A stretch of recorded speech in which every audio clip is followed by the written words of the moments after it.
Bon, c'est très positif, hein, à contrario de ce qu'on vient de voir. En fait, l'Afrique, désormais, va pouvoir accéder, avoir droit à des produits pharmaceutiques de très bonne qualité et efficaces, donc très modernes aussi. La raison est toute simple. Jeudi dernier, il y avait l'inauguration de la toute première usine de fabrication de vaccins Made in Africa. C'était à Kigali, au Rwanda. L'objectif, d'ici 2024, de cette usine-là, c'est de pouvoir fabriquer des vaccins anti-Covid et aussi d'autres vaccins à destination des millions d'habitants d'Africains. Alors, c'est une usine qui a été installée par le créateur ou le laboratoire pharmaceutique allemand BioNTech.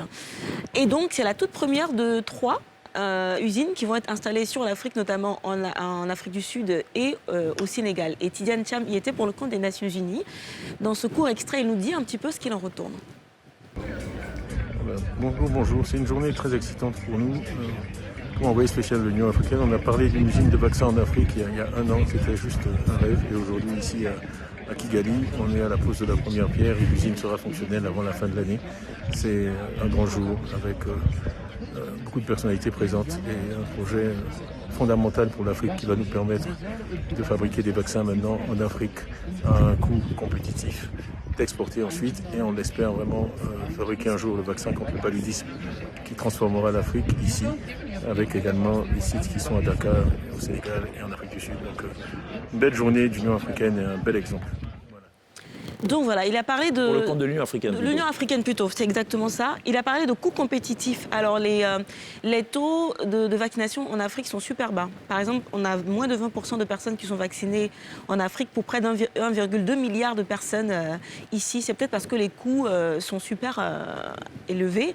Et donc désormais, on aura cette capacité, la possibilité de produire nos vaccins sur le continent africain. C'était l'une des priorités du laboratoire pharmaceutique qui va employer 100 personnes qui seront formées et qui pourront donc participer à la création de vaccins contre le paludisme, déjà en expérimentation contre le VIH et contre la tuberculose.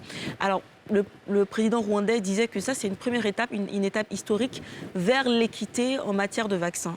La question que je me pose, c'est est-ce que c'est la viabilité justement de ces entreprises-là? Parce qu'on sait qu'en Afrique du Sud, par exemple, le laboratoire Aspens qui avait ouvert et qui fabriquait des vaccins anti-Covid a dû fermer parce que justement ça ne marchait pas. L'Afrique du Sud fait partie des pays le moins vaccinés. Donc finalement, comment on fait pour rentabiliser tout ça? Après, la question pourrait être résolue par le fait qu'il n'y aura pas que les vaccins anti-Covid. Il y a aussi anti le palu, le VIH-Sida, la tuberculose. Enfin, c'est un projet. Hein. Le vaccin contre le palu, il espère qu'on va pouvoir le faire.